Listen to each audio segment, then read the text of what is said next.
morning, Good Australia. morning. I said it first. How's it going? How you going?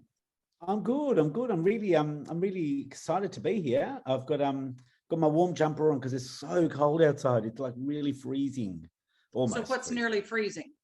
Well, it's in your terminology, it's probably around 40. I would consider that pretty doggone cold. Yeah. But today is about 92 and I've already had a swim. God. And I feel really, really good. I came in and got all cleaned up for the broadcast today, and here we are. Yay. And you just fell out of bed, didn't you? I did. And I'm really glad because I've got so much correcting to do. Oh, you do? I'm Okay. teaching Bowen at the moment. I've got all this correcting to do. So I'm going to correct after this, which is awesome.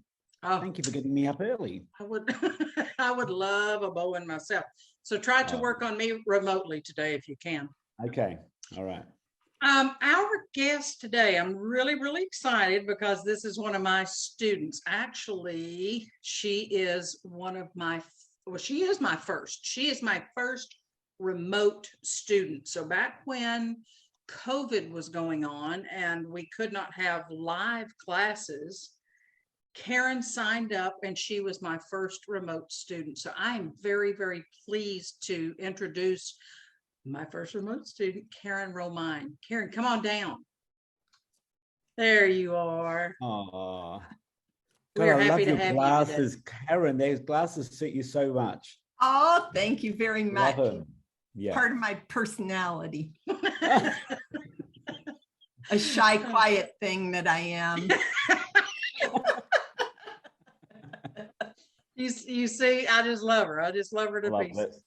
So, Karen, I'm sure I asked you this. No, I haven't asked you this. I did not ask you this, but it's time for you to let us know. But how long have you been a iridologist now? I was certified in May of 2019, so I'm a baby. I think I'm a sponge still. I'm absorbing everything. But honestly, I think 25 years from now, I'll be saying the same thing because there's so much to learn. You will. There is. Absolutely.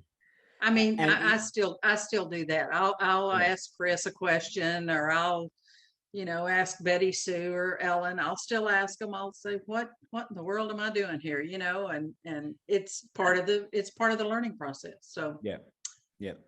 Awesome. And what inspired you to become an iridologist? Well, I think it was a conglomeration of things. My whole life, I was in corporate America, and I just always knew I had a higher calling, and I really felt like it was in a healing modality. So I got certified in different healing modalities. I loved it. I did it on the side, but I was never getting to the root cause. So it was an interesting process. And I was at some event and there was an iridologist there in Houston, and he was doing like a 15-minute, just like a basic constitution type reading.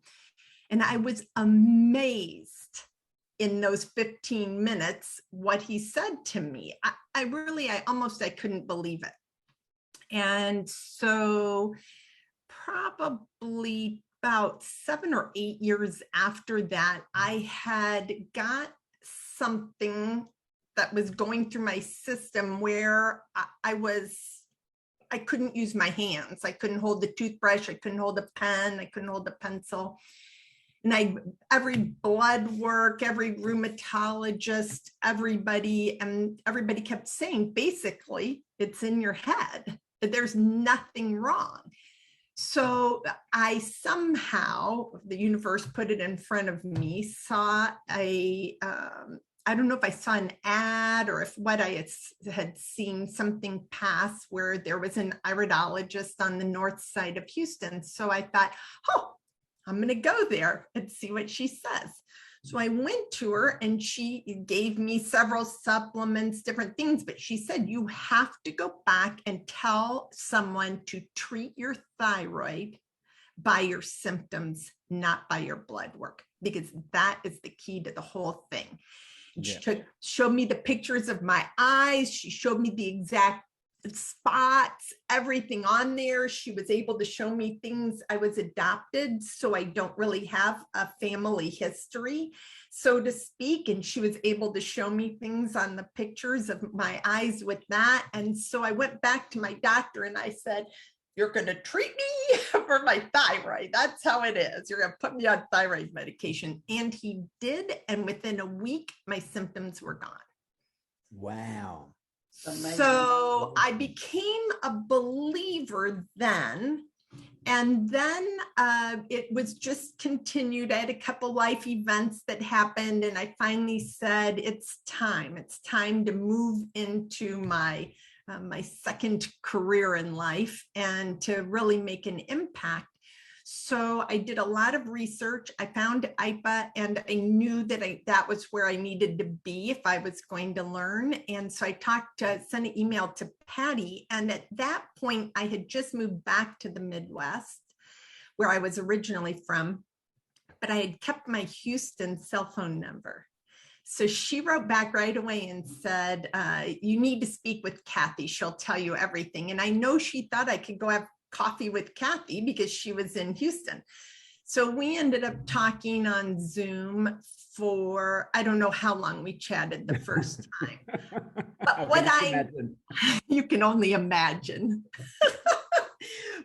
But what I needed to know was that IPA took this seriously and that Kathy took this seriously, because I didn't want to get out there and not really know what I was doing, not continuing to have support, not continuing to have everything that I knew I was going to need in the long run. And Kathy assured me of that and then said, let's go for it. So really I think it was just a conglomeration of where life took me, my own health stuff that was ongoing, and then meeting Kathy, who just reeled me in. That's amazing. That's great. You know, I tell my students, it's not a one and done thing. We're never one and done. I never show you one thing and I'm done. I stick with you from the beginning to the end, and the end would be the test. But after that, we're still connected.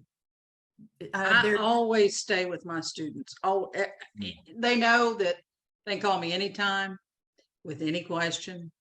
I'm going to answer it no matter what. So I stay with them for life. Yep, absolutely. I can vouch for that. You're stuck with me. Yeah. We're going to meet in person now that I'm back in Texas. Yes, we are. In a couple of weeks, we're going to meet up and have lunch, and I can't wait. Join us, Christos. Yeah, come on. I'd love to. I'm going to be back in Texas next April. Oh, yes, he will. Yes, he will. Okay. I'll parade him all around. Okay. Now, out of interest, what is your iris constitution? I'm hematogenic. Contrary to what Kathy initially thought, because when I was first talking to her, I said, I'm pretty sure that's what I am. And she's like, well, behind the gray is red and fair complexion. And she said instinctively, as would I'm not sure you're hematogenic. And I'm like, you think I am? And she showed me, and I was like, boy, you really are. You really are. But didn't I ask you right away, I said, is there something in your genetics with Armenian or something? I was going down that path, I believe, and you did confirm. That is, I'm probably a little bit over half Armenian. So that's where that comes. Yeah, isn't that cool? Yeah. Cool? It's a country on my bucket list. Mine too. He's been everywhere. He's still going. So, Karen, do you have a favorite sign or a favorite iris type?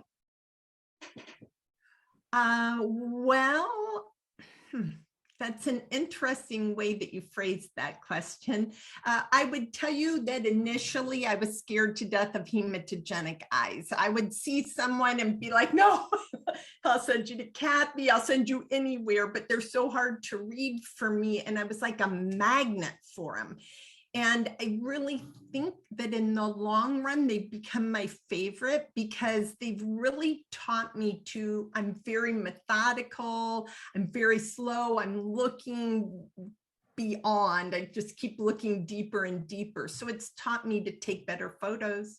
It's taught me to look for every single little thing in there, to learn to study each little section. It's really been an interesting process for me. I think in general, I think they kind of come in waves. I mean, at the beginning, I really just wanted to do, my favorite was just general, drink more water and take this and exercise. And these are all great things. And talk about Kathy always being there. I had a client that I can distinctly remember sending you an email saying, please look at this, I'm worried. And you wrote me back and you said to me, when there are more than one pigment color around a lacuna and it has the contraction rings running through it, there's an issue. Yeah. And so that was the client that sort of shifted everything, in that now I can be helpful in that respect for people at a much bigger level. So for a while, I had some very unusual eyes that followed that. I went through a sinus phase. Everybody has sinus indicators. My favorite, and it's kind of the science geek in me, is the pineal gland, looking for indicators on that. And I think it's because I'm a psychic and a medium also. And so I look for that to see how to communicate when I'm going to give you your information, to see where you're at in the bigger picture and how that's activated. Right. Like I'd love to do studies on like every doctor, just do hundreds of doctors' eyes and look for things that are common, or COVID. I would love to see people's eyes before and after, and then people who have it long term, to see like what was common, what happened, what changed. I love that kind of stuff. So the pineal gland is always going to be a favorite for me. I love lacunas. I love them. So when you're ready to do that research, you just go right on ahead and do it, because we're ready for it. We are hot for it. So bring it on. Bring it on. Love it. Something you said, and I was gonna. When you were talking about all you could see are dark brown eyes, hematogenics just kept coming and coming and coming. When the universe is trying to teach us, we keep getting that same pattern over and over and over. You're going to keep getting hematogenic eyes till you get it, until you absorb it, and that's what's so great, is that even when we think, oh no, here comes another one, they're trying to teach us. Yep. Yeah. It's happening. It's happening. I remember my teacher, my first iridology teacher back in '94 with the hematogenic eyes, said, if it's not there, if you can't see it, it's not there. Which was good, because we were scared of them, like we were scared. It was like, what is under all that pigment? And I said, if you can't see it, it's not there. But the actual structure that you can see with really good photography now and with really strong ISO settings is incredible. Mm-hmm. Oh, it's phenomenal. Really, all now with all the photography and the lighting and everything, it is hard, much harder for me to get someone to be able to do it and send it to me if I'm not in person. It's just a more difficult process, and an interesting process. So I'm learning now how to coach that better. That's another part of my learning curve. But photography has really become something. That is one of the areas that I would like to see explode, because we know there's signs, there's markings. If we can uncover that, whether we have to use the infrared lighting on the cameras, whatever way that we can get that lighting into that eye through those fibers and light that eye up, we're going to see a whole nother constitution pop. Yeah. We're going to see more structures that we can add, substructure subtypes that we can add to that constitution. And I would love to see that. I'd love to be on the cutting edge of that as well. So, so that's fabulous. I love talking about this. Yeah, let's do it. Let's all do it. Listen, Karen, we've come down to the time where you need to pick a question between 1 and 36. And I'm going to give you a random question, and Chris and I are going to probably answer on it too. Surprise! You Karen's can face is answer. like, Yeah, I promise you, you'll be able to Sorry, answer. there's a lot of static on the line. So you're breaking up. You're breaking up. Right. Well, I know those tricks. I know those tricks. You gotta be kidding me. Okay, between what and what? One One and between 36. Houston and San Antonio. Between 1 and 36.